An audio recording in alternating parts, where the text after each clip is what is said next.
Kepala Staf TNI Angkatan Laut Laksamana TNI Muhammad Ali mengungkap TNI AL kemungkinan mengusulkan pembelian kapal selam untuk penggunaan sementara, interim, sembari menunggu kapal selam baru pesanan Indonesia rampung dan operasional.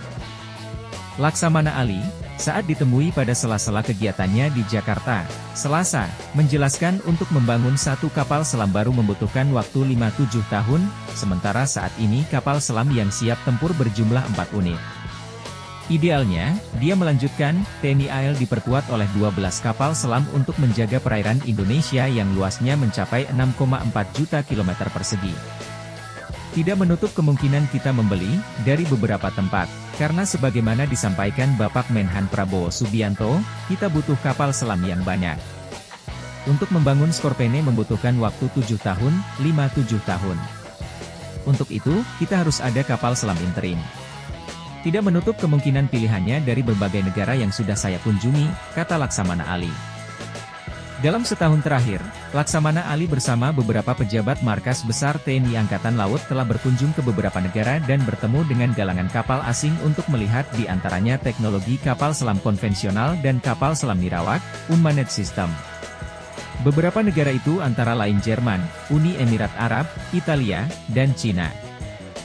Jadi kami meninjau semua industri galangan kapal selam terkemuka, khususnya untuk kapal selam konvensional yang non-nuklir, tetapi dia sudah menggunakan pendorongan yang modern seperti lithium-ion battery, atau pendorongan-pendorongan yang lain yang sekarang sedang digiatkan oleh para industri kapal selam, papar Ali.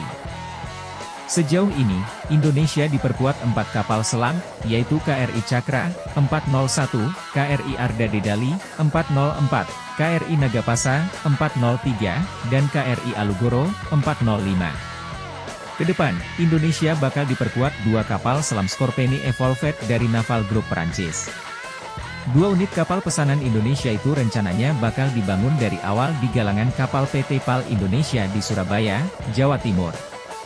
Sejauh ini, 2 kapal pesanan Indonesia itu belum dibangun di galangan PT PAL karena masih menunggu kontrak pembelian efektif. Ini akan dimulai setelah efektif kontrak. Harapannya, bisa langsung dikerjakan di PT PAL dan harapannya juga mulai dari kapal pertama akan dibangun di PT PAL, dan dari pihak Naval Group sudah bersedia untuk membangun kapal selam dari awal di PT PAL, ujar Ali. Dalam kesempatan yang sama, KSAL menyebut TNI AL pada masa Orde Lama pernah diperkuat oleh 12 kapal selam kelas Whiskey. Namun, kapal-kapal itu pensiun berhenti beroperasi dalam rentang waktu awal 1980-an sampai awal 1990-an, setelah memperkuat TNI AL selama kurang lebih 30 tahun.